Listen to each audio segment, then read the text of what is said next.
ফেরি দুর্ঘটনার দিন আমরা ফেরিঘাটে কেন ছিলাম আর ওইদিকে আমরা কেনই বা গিয়েছিলাম, এই কোয়েশ্চেনটা আমাদের অনেকেই করেছে। তো সব কিছুই থাকছে আজকের এই ভিডিওতে। দিনটা ছিল 25শে মার্চ, বুধবার। আমরা ভোর 5টা বাজে ঘুম থেকে উঠে গিয়েছিলাম। উঠে একদম সুন্দর করে রেডি হয়ে প্রচুর আনন্দ নিয়ে বের হচ্ছিলাম, কারণ ওই দিন ছিল আমাদের একটা পিকনিক। আর যেটা হওয়ার কথা ছিল ফরিদপুর। যেহেতু আমরা ফরিদপুর কখনোই যাইনি, তো আমরা সবাই খুব এক্সাইটেড ছিলাম। তাই ভোর 6টার মধ্যে আমরা এই স্পটে চলে আসি, কারণ এখান থেকেই আমাদের পিকনিকে যাওয়ার বাসগুলো ছাড়বে।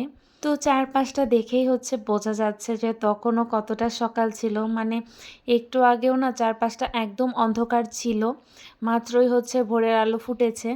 আর এদিকে আমাদের সবগুলো বাসও চলে এসেছে, আর আমরা এদিকে সিট পেয়ে বাসে উঠে বসেও গিয়েছি। এতক্ষণ পর্যন্ত না আমরা প্রচণ্ড হ্যাপি ছিলাম, প্রচণ্ড এক্সাইটেড ছিলাম, নতুন একটা জায়গায় যাচ্ছি। বাট কিছুক্ষণ পরেই আমাদের বাসটা খারাপ হয়ে যায়। এটা নিয়ে আমরা সবাই একটু ডিসঅ্যাপয়েন্ট হয়ে যাই। কোথাও ঘুরতে যাবার সময় যদি গাড়িটাই খারাপ হয়ে যায় কেমন লাগে বলেন। প্রচণ্ড বিরক্ত হচ্ছিল সবাই। তারপরে আমরা সকালের ব্রেকফাস্টটা গাড়িতেই করি। দেন লম্বা একটা জার্নির পর আমরা পৌঁছে যাই ফেরিঘাটে।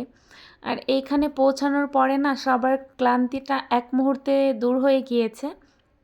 ফেরিতে উঠেই আমরা সবাই মিলে চলে যাই ওপরে গিয়ে আমরা প্রচুর মজা করেছি। আর তখনই আমাদের ইচ্ছা ছিল যে ফেরার টাইমেও আমরা উপরে এসে দেখব চারপাশটা কেমন লাগে রাতের বেলা। বাট এরকম একটা ঘটনা ঘটে যাবে সেটা আমরা স্বপ্নেও ভাবতে পারিনি। দেন আবারও একটা লং জার্নি করে ফাইনালি আমরা পৌঁছে যাই আমাদের কাঙ্ক্ষিত জায়গায়, যেখানে আমরা আজকে এসেছি। এটা ফরিদপুর আঙিনা।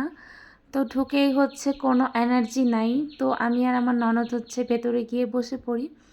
আর এখানে 6 ঘন্টা 6.5 ঘন্টা জার্নি করার পর আমাদের এই অবস্থা। আর এইখানে যে ক্যামেরা অন করে আমি আর আমার ননদিনী কী গল্পগুজব করছিলাম সেটা আমার এখন একদমই মনে পড়ছে না। প্লাস আমরা একটু আমাদের এক্সস্টেড চেহারার পোজও দিচ্ছিলাম, জানি না কেমন লাগছে। আর এইখানকার পরিবেশটা খুবই সুন্দর ছিল। এইখানে আমরা সবাই মিলে বসেছিলাম, আর এই কুঞ্জটা আমার এত পরিমাণ ভালো লেগেছে। দেন চারপাশটা একটু ঘুরে দেখছিলাম। এইবার আমি ঘুরতে গিয়ে একদমই ফোন বের করে ঘাটাঘাটি করিনি, কারণ ফোনের পেছনে পড়ে থাকলে না ঘোরার মজাটা পাওয়া যায় না। দেন এখান থেকে আমরা প্রায় 6টা নাগাদ বের হই। আর বের হওয়ার পরে আমাদের আরেক ঝামেলা শুরু হয়ে যায়। বাইরে তখন প্রচণ্ড ঝড় বৃষ্টি হচ্ছিল। এরই মধ্যে শুনি যে সামনে একটা বাস ফেরি থেকে পড়ে গিয়েছে, আর সেটাই নাকি প্রায় 50 জন যাত্রী ছিল। তো এখানে তো একে তো আমরা প্রচণ্ড টেনশনে ছিলাম, প্লাস এখানে এত পরিমাণ ঝড় বৃষ্টি হচ্ছিল যে ওইদিকে ফেরি বন্ধ করে দিয়েছিল। তো এখানে আমরা প্রায় 4 ঘন্টা বসেছিলাম। দেন যখন ফেরিটা খোলে আমাদের গাড়ি একটু একটু করে আগাতে শুরু করে, অ্যান্ড ফাইনালি আমরা ফেরির কাছে চলে আসি।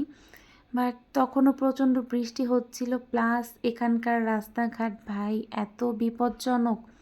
আর যেহেতু বৃষ্টি হচ্ছিল আমাদের গাড়ি থেকে নামাটাও পসিবল হচ্ছিল না। তাই সবাইকে সাইডে রেখে আমরা গাড়িতে বসেই ফেরিতে উঠে যাই। দেন সেফলি আমরা বাড়ি পৌঁছেছি। বাড়ি পৌঁছাতে রাত 2টো বেজে গিয়েছিল। তারপরে আর কি সব মিলিয়ে আমাদের এই জার্নিটা খুবই জঘন্য ছিল, একদম সারা জীবন মনে রাখার মতো একটা জার্নি। এই তো টাটা।